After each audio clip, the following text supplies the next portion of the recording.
This Ron Shelton action comedy was an unfortunate commercial disappointment when it was released in June of 2003, only earning back 2/3 of its $75 million budget. The film's inventive title sequence, a quickly cut montage of Hollywood signs around California, is a particularly cool way to open the film. Based on writer Robert Souza's true experience as an LAPD officer, this PG-13 rated film follows two homicide detectives who investigate a quadruple murder while moonlighting in other fields. Harrison Ford and Josh Hartnett star in the buddy cop adventure, the former doing real estate work on the side, and the latter doubles as a yoga instructor. Simultaneously working two jobs is an amusing enough concept, but it's also a bit concerning that Los Angeles' finest wouldn't have the financial means to support themselves on a detective's salary. That said, Ford and Hartnett make an excellent pair, and it's their laid-back banter and carefree attitudes that really make this picture work. When Hartnett confesses his desire to quit the force to become an actor, Ford shrugs and replies, "You're gay. I can deal with that." The supporting cast, meanwhile, is surprisingly stacked, including appearances by Bruce Greenwood, Lena Olin, Isaiah Washington, Keith David, Dwight Yoakam, Gladys Knight, and Martin Landau, who may not all be at their best, but they do seem to be enjoying themselves. While the main investigation story is rather pedestrian, it's the juxtaposition of the hard-ass Ford in ridiculous situations that makes for excellent comedy. Get down! Get down, bro!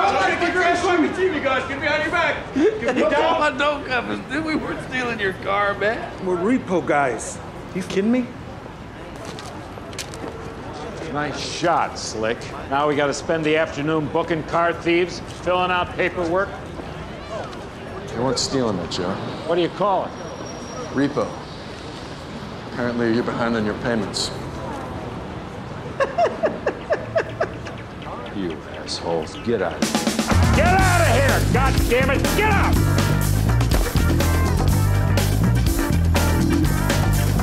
Shit. That was a good tire.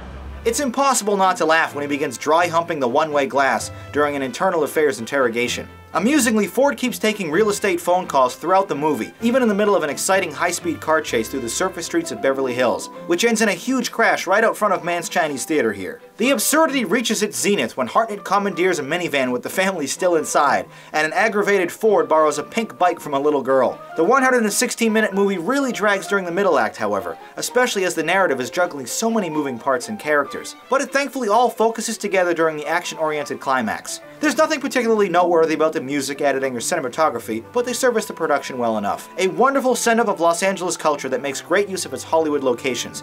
This is a quirky and fun adventure with great actors.